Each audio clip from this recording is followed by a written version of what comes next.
guys, are you like so excited? Because I'm like so excited. Okay, I'm not doing the video like that. Hey guys, since How to Be German got such good positive feedback, and a lot of it, I decided I would keep going with this whole how-to stuff. And today's video is how to be an exchange student. However, unlike the How to Be German video, this one is not going to be like all funny haha stuff. This is some serious business. I hope it'll be entertaining though.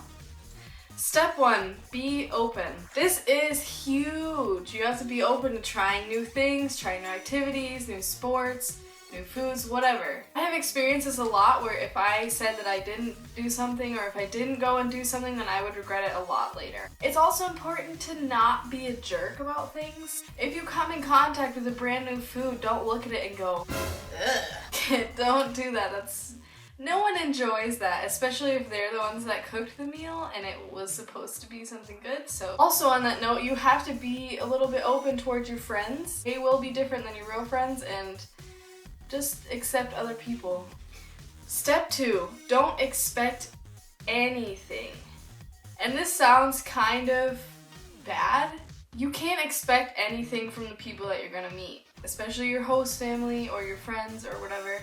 They're all just people, and people always have different opinions and they act differently.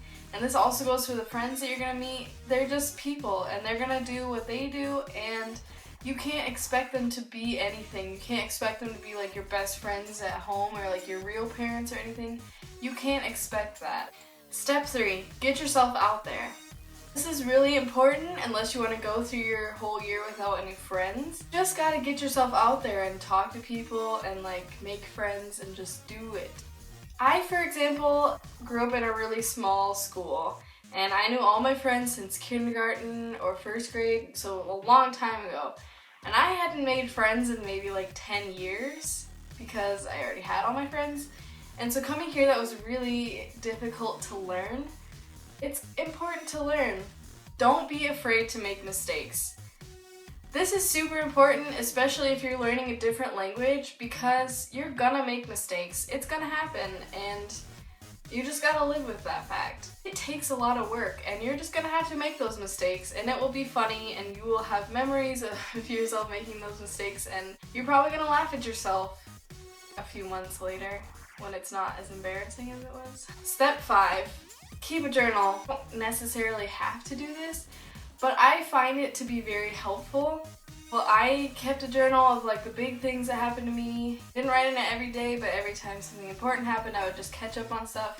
I read it at the half-year point, and I'm going to read it through again when I'm done, and it's really interesting and quite hilarious. Step 6, make your own rules. This one is a little complicated, and I'm not saying don't follow the rules of your organization, which you should. It's important. You just have to think, what are my limits? Like, what am I going to allow myself to do and not to do? Because your real parents aren't here. They're not gonna tell you, you can do this, you can't do that. And your host parents may leave you some rules, but a lot of this stuff lies on you. You just have to know where your limits are, and you have to trust yourself enough to make the right rules for yourself. Step 7, you know how you feel. You know if you're mad or angry or sad or whatever, you know, but other people might not necessarily know. You have to tell people if you're feeling bad, because you don't want to like yell at somebody and then not mean to yell at them just because you're angry. And on that same note, if you don't feel comfortable with something or you don't want to do something, just tell them. And if they are pressuring you, then report it to somebody, because that's not okay. Step 8, remember what's real. This is very important for homesickness and stuff. If you're homesick, just remember that it's only temporary. You will be going back in a few months. You'll have your friends, you'll have your parents, you'll be home in a few months. Step 9, believe in yourself. Every exchange year has tough parts, trust me, I know. You're gonna have to believe in yourself that you can make it through this. You can. Step 10, have a good time. This is pretty cheesy, but it's really true. You've only got this 1 year. It's kind of like YOLO, but it's more like yo hoy. You only have 1 year. Okay, that doesn't make sense, but it's your year and it should be your year. So you have to make it fun. You have to decide how you're gonna live your year. Make it fun. You've got 1 year, might as well just do whatever. Thanks for watching. I hope you liked it and I hope it was at least a little bit informative if you want to go on exchange. The link to my How to Be German video will be down below, and if you liked it, please give me a thumbs up and subscribe to see more. Please leave in the comments video ideas, what you think I should do, what you want to see me do, whatever. Thank you. Bye. What am I doing? What am I doing?